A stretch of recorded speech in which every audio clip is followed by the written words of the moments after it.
राष्ट्रवादी काँग्रेस शरदचंद्र पवार पक्ष हा भाजप प्रणित एनडीए सोबत जाणार असल्याच्या चर्चांनी राज्याच्या राजकारणात पुन्हा एकदा जोर धरला। या पार्श्वभूमीवर पक्षांतर्गत हालचाली सुरू झाल्याची माहिती समोर आली असून पक्षाचे प्रदेशाध्यक्ष जयंत पाटील यांनी आमदारांनी खासदारांची भूमिका जाणून घेतल्याची माहिती ही समोर आली। एका मराठी वृत्तपत्रानं प्रसिद्ध केलेल्या वृत्तानुसार विधिमंडळाच्या पावसाळी अधिवेशनाच्या शेवटच्या टप्प्यात विधान भवनात शरद पवारांच्या आमदारांची बैठक झाली। या बैठकीमध्ये पक्षाच्या 10 आमदारांपैकी 9 आमदार उपस्थित होते। बैठकीमध्ये जयंत पाटील यांनी प्रत्येक आमदाराशी चर्चा करून एनडीए सोबत जाण्याबाबत त्यांची भूमिका जाणून घेतल्याचंही सांगितलंय। वृत्तानुसार बैठकीत उपस्थित असलेल्या अनेक आमदारांनी अजित पवार यांच्या नेतृत्वाखाली राष्ट्रवादी काँग्रेसमध्ये विलीन होण्याऐवजी थेट भाजप प्रणित एनडीएमध्ये सहभागी होण्याचा पर्याय अधिक योग्य असल्याचं मत व्यक्त केले। मतदारसंघामधील विकास कामांसाठी निधी उपलब्ध होणं आणि 2029च्या विधानसभा निवडणुकीच्या दृष्टीनं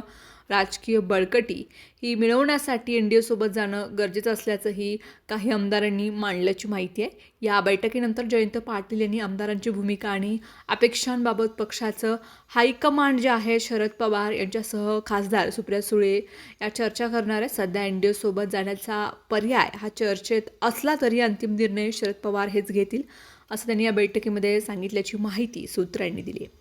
दरम्यान पक्षाच्या 3 आमदारांनी नाव जाहीर न करण्याच्या अटीवर या बैठकीतील चर्चेची माहिती दिल्याचा दावा संबंधित वृत्तांत आहे हा करण्यात आला आहे। मात्र शरद पवारांच्या राष्ट्रवादीकडून याबाबत अद्याप कोणतीही अधिकृत प्रतिक्रिया ही देण्यात आलेली नाही।